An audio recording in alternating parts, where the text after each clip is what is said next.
Students, biology online classes में आपका हार्दिक स्वागत है। मैं अनीता। आज मैं आपको जीन की अन्योन क्रियाएं या जीन इंटरेक्शन के बारे में बताऊंगी। तो चलिए स्टार्ट करते हैं। जीन इंटरेक्शन या जीन की अन्योन क्रियाएं किसे कहते हैं? किसी भी जीन के दो एलील का आपस में इंटरेक्शन या दो अलग जीन या एलील का इंटरेक्शन जीन इंटरेक्शन कहलाता है। इसे हम ऐसे भी बोल सकते हैं, किसी भी जीन के दो एलील का आपस में इंटरेक्शन जीन इंटरेक्शन कहलाता है। ये दो प्रकार का होता है। नंबर 1, युग्म विकल्पी जीन अंतरक्रियाएं या एलिलिक जीन इंटरेक्शंस। नंबर 2, अयुग्म विकल्पी जीन अंतरक्रियाएं या नॉन एलिलिक जीन इंटरेक्शन। तो चलिए देखते हैं युग्म विकल्पी जीन अंतरक्रियाएं। इसकी डेफिनेशन देखते हैं। ऐसी क्रियाएं एक ही जीन की एलील्स के बीच होती हैं तथा इसमें एक जोड़ी जीन भाग लेती हैं और यह क्रिया सेम लोकस पर होती हैं। जैसे ये एक जीन है और इसके दो एलील हैं, allele capital T, allele small T, और ये सेम लोकस पर प्रेजेंट हैं।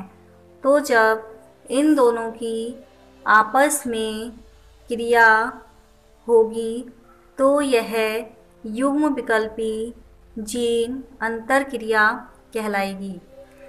इसके उदाहरण निम्नलिखित हैं।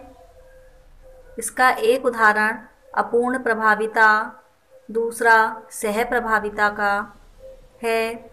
ये मैं आपको इससे पहले वीडियो में समझा चुकी हूँ। इसके और एग्जाम्पल मैं इस वीडियो में आपको बताऊंगी। चलिए बच्चों, अब हम इसका तीसरा एग्जाम्पल देखते हैं।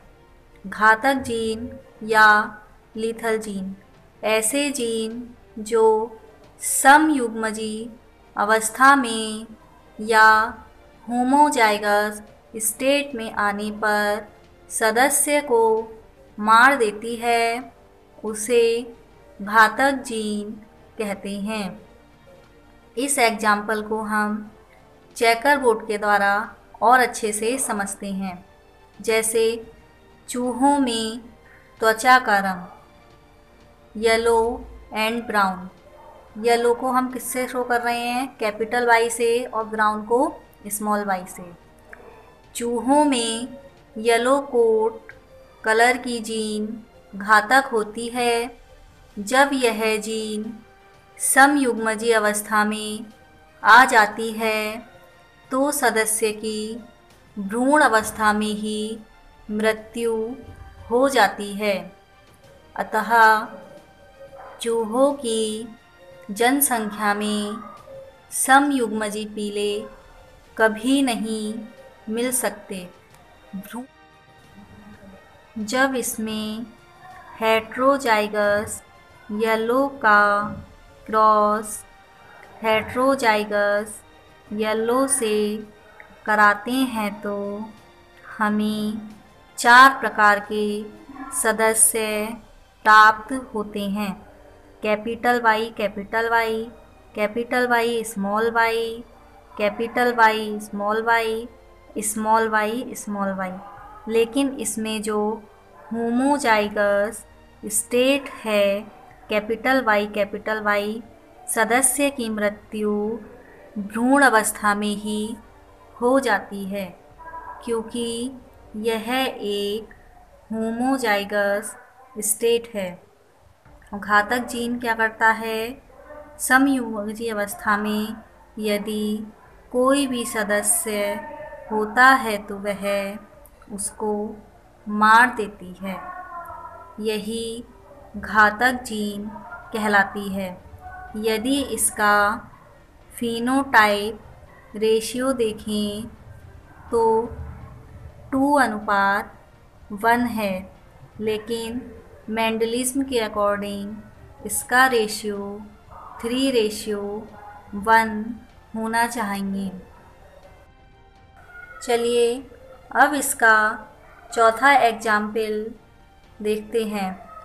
बहुयुग्म विकल्पी या मल्टीपल एलील। इसकी डेफिनेशन देखते हैं। किसी लक्षण के जीन के 2 से अधिक एलील का पाया जाना बहुयुग्म विकल्पी कहलाता है। किसी भी जीन के 2 एलील होते हैं, लेकिन इस कंडीशन में एलील 2 से अधिक होते हैं। जैसे एग्जाम्पल, मनुष्य में एबीओ रुधिर वर्ग होते हैं जिनका निर्धारण विभिन्न प्रकार की लाल रुधिर कोशिकाएं करती हैं। इन रुधिर वर्गों का नियंत्रण आई जीन करता है, जिसके 3 युग्म विकल्पी होते हैं। IA व IB साथ साथ उपस्थित होने पर सह प्रभावी होते हैं व AB रुधिर वर्ग बनाते हैं। इसमें जो I जीन हैं उसके 3 युग्म विकल्पी हैं। यह एलिलिक जीन इंस्ट्रक्शन का लास्ट एग्जाम्पल है। तो चलिए देखते हैं। बहुप्रभावी जीन या पैलियोट्रोपिक जीन। इसकी डेफिनेशन देखते हैं। ये वे जीन होते हैं जो एक से अधिक लक्षणों को नियंत्रित करते हैं या प्रभावित करते हैं। बहुप्रभावी जीन कहलाते हैं। इसका एग्जाम्पल देखते हैं। मटर के पौधे में एक जीन बीज चोल का रंग, पुष्प रंग तथा पत्तियों के कक्ष में लाल धब्बों को प्रभावित करती है, लेकिन एक जीन केवल एक लक्षण को ही नियंत्रित करती है। इसमें ऐसा नहीं है। इसमें एक जीन एक से अधिक लक्षणों को नियंत्रित कर रही है, तो ऐसी जीन बहुप्रभावी जीन कहलाती है। चलिए स्टूडेंट, अब जीन इंटरेक्शन का सेकंड प्रकार देखते हैं। नंबर 2, आयुग्म विकल्पी जीन अंतरक्रियाएं या नॉन एलिलिक जीन इंटरेक्शन। इसकी डेफिनेशन देखते हैं। अलग अलग जोड़ी गुणसूत्रों पर पाई जाने वाली जीन आयुग्म विकल्पी कहलाती है तथा आयुग्म विकल्पी जीनों के बीच होने वाली क्रियाएं जीन अंतरक्रियाएं कहलाती हैं। इसमें 2 जोड़ी गुणसूत्र हैं, जिसमें प्रत्येक गुणसूत्र पर 2 एलील हैं। पहले गुणसूत्र पर कैपिटल T स्मॉल t तथा दूसरे गुणसूत्र पर कैपिटल Y स्मॉल y। तो इन दोनों गुणसूत्रों के बीच जो क्रिया होगी वह आयुग्म विकल्पी जीन अंतरक्रिया कहलाएगी। इसके बाद आयुग्म विकल्पी जीनों की पारस्परिक अंतरक्रियाएं अनेक प्रकार की होती हैं। जैसे हमने पहले प्रकार में उसके टाइप्स पढ़े या उसके एग्जाम्पल पढ़े, वैसे ही इसमें दूसरे प्रकार की जीन इंटरेक्शन में इसके टाइप हैं, इसके एग्जाम्पल हैं। तो चलिए स्टार्ट करते हैं। इसका पहला एग्जाम्पल या टाइप पूरक जीन या कॉम्प्लीमेंट्री जीन। इसकी डेफिनेशन देखते हैं। एक लक्षण के लिए 2 जोड़ी आयुग्म विकल्पी जीन होती हैं तथा लक्षण की अभिव्यक्ति के लिए दोनों प्रकार की जीन का प्रभावी रूप में उपस्थित होना आवश्यक होता है। चलिए इसको एग्जाम्पल से और अच्छे से समझते हैं। जैसे लेथाइरस पुष्प में पुष्पों का रंग इस एग्जाम्पल को हम चेकर बोर्ड के द्वारा और अच्छे से समझते हैं। जब रंगीन पौधों का क्रॉस रंगहीन पौधों से कराया गया तो F1 जनरेशन में सभी प्लांट रंगीन पुष्प वाले प्राप्त हुए। फिर जब हमने रंगीन पुष्प वालों का F2 जनरेशन में स्वपरागण कराया तो उसमें हमें कलर्ड और अनकलर्ड यानी कि रंगहीन और रंगीन दो तरह के फूल वाले प्लांट प्राप्त हुए। तो चलिए देखते हैं। इसका भी चेकर बोर्ड बनाने का तरीका वही है जैसे हमने डाई हाइब्रिड क्रॉस में मेंडल का तृतीय नियम का डायग्राम बनाया था। तो कैसे बनाएंगे? सबसे पहले हम कैपिटल C की मल्टीप्लाई कैपिटल P से करेंगे। इसके बाद कैपिटल C की मल्टीप्लाई स्मॉल p से, इसी तरीके से स्मॉल c की मल्टीप्लाई कैपिटल P से, स्मॉल c की मल्टीप्लाई स्मॉल p से। इस तरीके से हमें इसके 4 गैमीट प्राप्त हो जाएंगे। फिर इनके क्रॉस करने का या मल्टीप्लाई करने का तरीका क्या होता है? पहले कैपिटल CP और कैपिटल CP इन दोनों की आपस में मल्टीप्लाई करेंगे तो क्या आएगा? कैपिटल CC और कैपिटल PP। ऐसे इसमें करेंगे कैपिटल CC कैपिटल P और स्मॉल p। ऐसे इसमें capital C small c capital P और कैपिटल P। ऐसे इसमें कैपिटल C स्मॉल c और कैपिटल P और स्मॉल p। इस तरीके से हम सेकंड वाले की करेंगे, चारों से 4 प्राप्त हो जाएंगे। ऐसी थर्ड से करेंगे इन चारों की, ऐसी फोर्थ वाले गैमेट से इन चारों की। तो इस तरीके से हमें ये पूरा चेकर बोर्ड तैयार हो जाएगा। इसका तरीका मैंने आपको इससे पहले वीडियो में जब मैंने स्वतंत्र अभिन्न का नियम बताया था उसमें बताया है और अच्छे से समझ में आ जाएगा, उसे देख लीजिएगा एक बार। इस तरीके से जब हम ये चेकर बोर्ड बना लेते हैं तो हमें इसका फिनोटाइप अनुपात यानी कि रंगीन और रंगहीन, कलर्ड और कलरलेस फूलों का जो अनुपात है वो 9:7 प्राप्त होता है। ठीक है, यही क्या है? Complementary gene. नंबर 2 प्रबलता या इपीस्टेटिस। इसकी डेफिनेशन देखते हैं। जब कोई जीन किसी आयुग्म विकल्पी जीन के प्रभाव को दबाती है तो इसे प्रबलता कहते हैं। युग्म विकल्पी जीन के बीच होती है तो यह क्रिया प्रभाविता कहलाती है। मतलब ये जो क्रिया है आयुग्म विकल्पी जीन के बीच हो रही है तो यह इपीस्टेटिस या प्रबलता कहलाती है। और यदि यह क्रिया युग्म विकल्पी जीन के बीच होती है तो यह क्रिया प्रभाविता कहलाती है। चलिए इसका एग्जाम्पल देखते हैं। समर स्क्वैश में फलों का रंग। यदि कैपिटल Y पीले रंग के फलों के लिए प्रभावी एलील हो, स्मॉल y हरे रंग के फलों के लिए अप्रभावी एलील हो और कैपिटल W प्रबल जीन यानी कि कैपिटल Y व स्मॉल y फलों पर प्रबल हो, जो यह फलों में सफ़ेद रंग उत्पन्न करता है। चलिए इसको चेकर बोर्ड के द्वारा समझते हैं। यदि genotype small w small y हरे रंग के लिए एवं कैपिटल W कैपिटल Y सफ़ेद रंग के लिए हो तो इनमें क्रॉस कराने से F1 जनरेशन में सभी संतानें सफ़ेद रंग की प्राप्त होती हैं। देखते हैं। कैपिटल W कैपिटल Y का क्रॉस जब स्मॉल w स्मॉल y से कराते हैं तो capital W capital Y small y प्राप्त होता है, यानी सभी संतानें सफ़ेद रंग की प्राप्त होती हैं F1 जनरेशन में। फिर यदि हम F1 जनरेशन में क्रॉस कराते हैं तो F2 जनरेशन में क्या रेशियो प्राप्त होता है। F2 जनरेशन में क्रॉस कराने का तरीका, पहले इसके गैमीट बनाएंगे।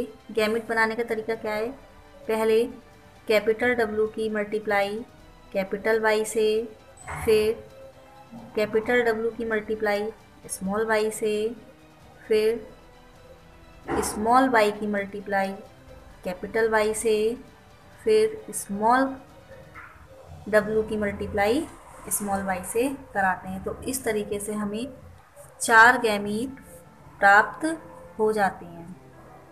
फिर इन चारों का आपस में क्रॉस कराएंगे।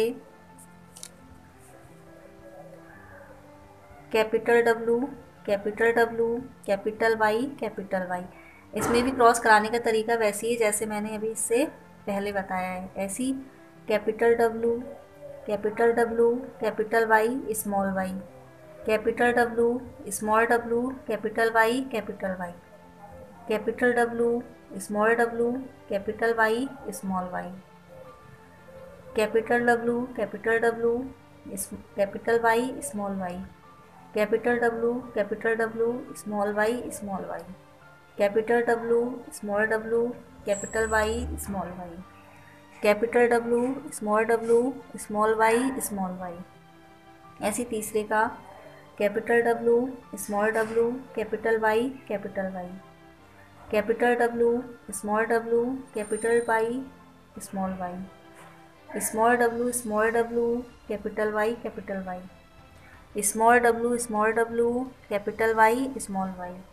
ऐसे ही हम चौथे का देखेंगे, capital W small w capital Y small y, capital W small y small y, small w capital Y small y, small w small y small y। इस तरीके से ये हमें पूरा चेकर बोर्ड तैयार हो जाता है। कैसे तैयार करते हैं एक बार दोबारा समझते हैं। पहले इस कैपिटल WY की मल्टीप्लाई इधर कैपिटल WY से करेंगे तो हमें कैपिटल W और कैपिटल Y। ऐसी ही हम इसकी सेकंड वाले से करते हैं, ऐसी थर्ड वाले से करेंगे तो ये प्राप्त होगा, ऐसी फोर्थ वाले से। इस तरीके से हम इन सब की आपस में मल्टीप्लाई करते हैं तो ये हमें चेकर बोर्ड प्राप्त होता है। इसका फिनोटाइप रेशियो क्या है, इसमें हमें 3 तरह के कलर वाली संतानें प्राप्त होती हैं। इनका फिनोटाइप अनुपात देखते हैं, सफ़ेद पीला हरा। तो हमें इसमें सफ़ेद 12 प्राप्त हुए, पीले 3 प्राप्त हुए और हरा 1 प्राप्त हुआ। चलिए अब इसका तीसरा प्रकार देखते हैं, सप्लीमेंट्री जीन। इसकी डेफिनेशन देखते हैं, एक जोड़ी जीन दूसरी जोड़ी आयुग्म विकल्पी जीन के प्रभाव को परिवर्तित कर देती है तो इसे सप्लीमेंट्री जीन कहते हैं। इसका एग्जाम्पल देखते हैं, चूहों में त्वचा का रंग। यदि एलील कैपिटल C काले रंग के आवरण के लिए, स्मॉल c रंजकहीन यानी जिसका कोई प्रभाव नहीं होता हो उसके लिए, कैपिटल A सप्लीमेंट्री जीन के लिए शो करती है, तो देखते हैं F1 जनरेशन में कैसी संतानें प्राप्त होंगी। इसको हम चेकर बोर्ड के द्वारा और अच्छे से समझते हैं। जब हम काले कोट वाले चूहे का क्रॉस रंजकहीन वाले चूहे से कराते हैं तो F1 जनरेशन में सारे हमें अगोटी कलर के चूहे प्राप्त होते हैं।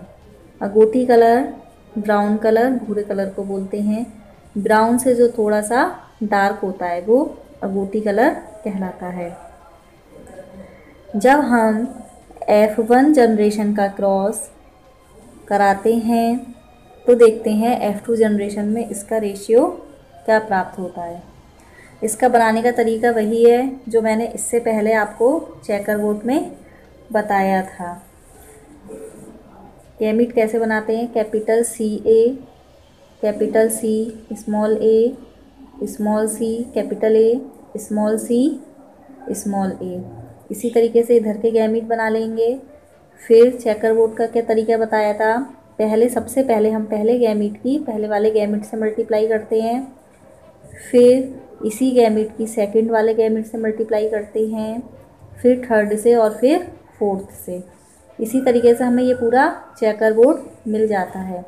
तो थोड़ा सा देखते हैं, कैपिटल सी की जब मल्टीप्लाई कैपिटल सी ए से करते हैं तो कैपिटल सी और कैपिटल ए से। अतः इस चेकर बोर्ड का फिनोटाइप अनुपात देखते हैं तो हमें 9:3:4 प्राप्त होता है, यानी 9 भूरे, 3 काले तथा 4 रंजकहीन कोट वाले चूहे प्राप्त होते हैं।